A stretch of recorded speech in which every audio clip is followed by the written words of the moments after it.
Sundar Visvanathan, an executive leadership coach, mentor, professional speaker, and a certified board director, coming to all of you from Chennai, India. Prior to reinventing myself in 2018, I have 35 years of professional corporate experience, of which the last 12 years have been in C and D level. I have served as a CIO, COO, CEO, as well as a director of a startup. So I have the experience ranging from large organizations as to a startup. So this is my experience range. When I reinvented myself in 2018, I started my coaching journey with a certification from Ericsson Coaching International Canada. After that, I have come a long way in the last 4 years. I have been having very satisfying and fulfilling life where I'm able to touch and make a positive difference in the lives of so many people.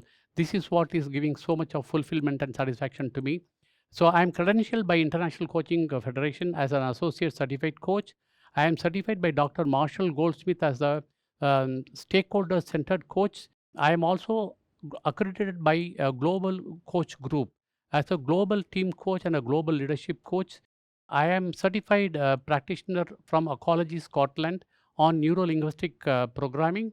I am also a certified practitioner of global leadership assessments called GLA 360, certified again by Dr. Marshall Goldsmith. I have three more credentials or recognitions which has come in the last couple of years. I have been recognized as one of the top 40 global change management gurus by Leaders Hum. Right. Second, I have been recognized as a top 200 global thought leaders to follow on leadership in 2021 and 2022 by People Hum. I have been on the Hall of Impact, which has been recognized by Connect Plus. These are the few things I carry forward. So we cannot lead others unless otherwise we lead ourselves first.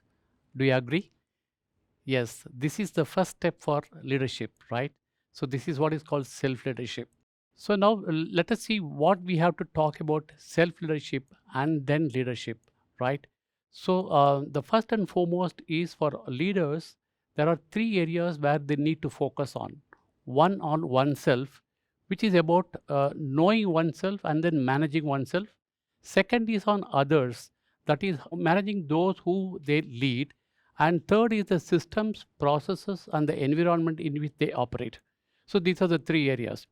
The first portion is called self-leadership. So now, having said that, what is self-leadership? Self-leadership is the practice of intentionally influencing our own thoughts, feelings, and actions towards a common objective, right? So this is what is a self-leadership.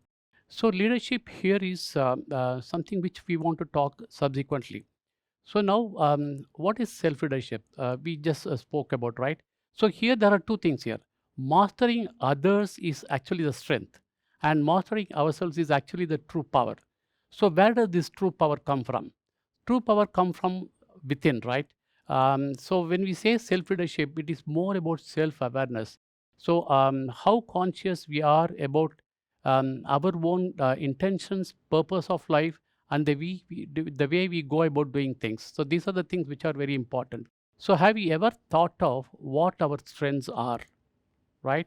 So once we know what our strengths are, we can leverage our strengths to make things happen in the day-to-day life. And that's where the results matter. And second, there is something called blind spots. So when I talk about blind spots, most of the times we as human beings tend to see the blind spots of others, but we generally forget to see the blind spots of ourselves. This is actually the natural phenomena. So you may need somebody else to show the mirror to you so that you can see your blind spots, and that person can be your coach or a mentor. The coach or a mentor actually comes out to tell you what exactly you should look for within yourself, so that you will identify the specific areas for your improvement, and you consistently start working on your areas for improvement, so that you become a better version of yourself every day, one day at a time, right? So now, having said that, once you leverage your strength areas, you also identify your blind spots, and you have to overcome your self-doubts, and you have to feel free to ask for help. And the help comes from anywhere in the universe. So you have to just ask and the help will come. It is important in our day-to-day life, particularly as a leader, to know what triggers that pushes us up and what triggers that derails us down, right? So once you know the triggers that pushes you up and the triggers that derail you down, you can be a better person and you will be conscious about how you go about doing things in a day-to-day life. That's why for all these things, to identify your strength areas, to identify your blind areas, you need external help. Some most of the times, right? So you ask for help from a coach or a mentor, whoever you feel like, reach out to them, ask that what is that you really need for you to become better as a person, as an individual, as well as a leader, right? So here only I reinvented myself about 4 years ago after 35 years of professional corporate experience.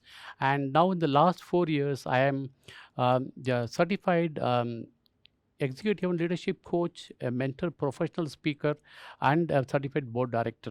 So what I do is I take entrepreneurs, leaders, and CEOs at all levels, as well as business owners, and help them to support themselves, to find themselves, to know more about themselves, and then find out how they should go forward in the challenging areas which they face. So this is where a coach and a mentor steps in. So now, having spoken about self-leadership, there are a few other components to self-leadership. The next one is emotional management. So many of you would have heard about the topic of emotional intelligence, right? So we have spoken about emotional quotient is more important than intelligence quotient in getting hired for a coveted position in a big organizations. So having said that, so how do you manage your emotions? So there are no bad emotions or good emotions. All emotions are good, and each and every emotion serves a purpose. So when I say it serves the purpose, what is important for us is to recognize what emotions we are going through at this moment, label it, and then experience that emotion, pause for a moment, and then respond to whichever way you want to respond. The only thing here is it is important that we don't react, particularly when we are experiencing disturbing emotions such as fear, anger, anxiety, and so many other such emotions. But having said that, as I said, there is no good or bad emotions. Every emotion serves a purpose. The only thing is we have to recognize it, acknowledge it, and then respond it accordingly. So this is one of the important characteristics for a leader, and this is part of the self-leadership aspect itself. Now, third is how we show up matters most. So, do we sport a smile?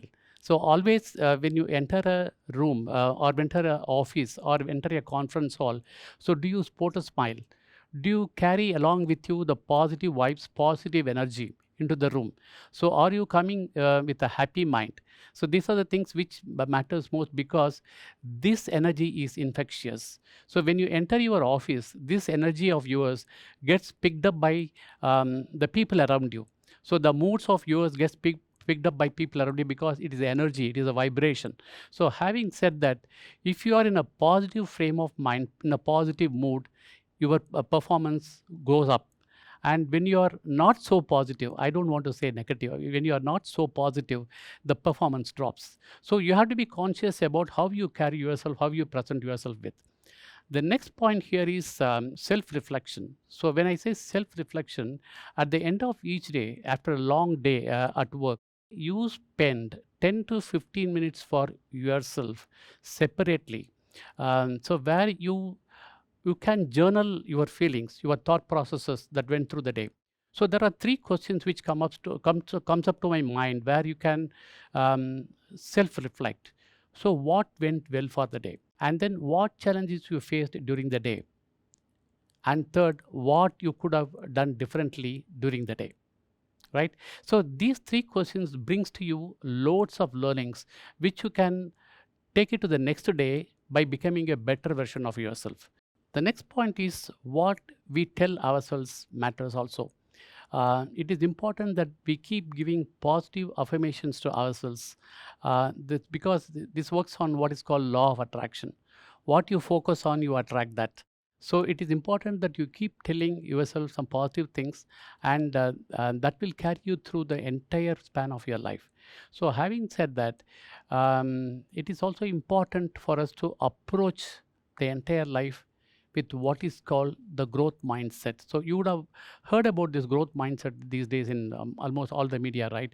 So what is growth mindset? It is the willingness to change, because in the past 2 years, entire world has seen quite a lot of changes. We are in the VUCA world, so I think you also know what VUCA is. So having said that, uncertainty and change is a way of life. So we have to live with that, and we have to see how we can survive and thrive under these circumstances. So having said that, so it is important for us to have a mindset to change, as well as we should be willing to unlearn and relearn. And this is the important process for us to go through.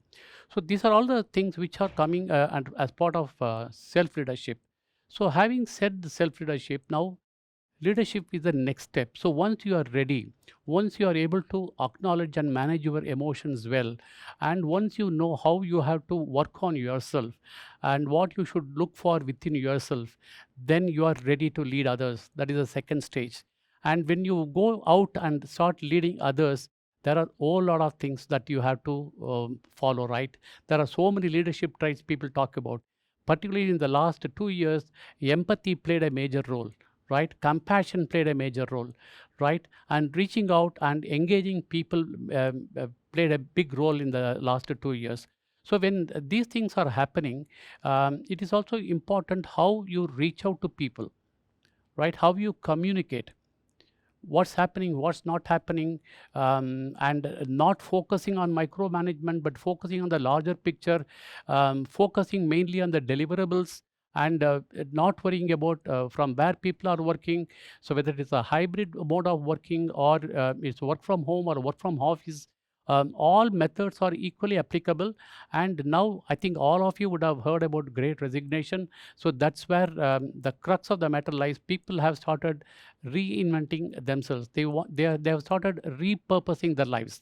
So having said that, so we as leaders or entrepreneurs or business owners or executives at any levels of hierarchy in an organization, are we ready to lead ourselves first and then start leading others?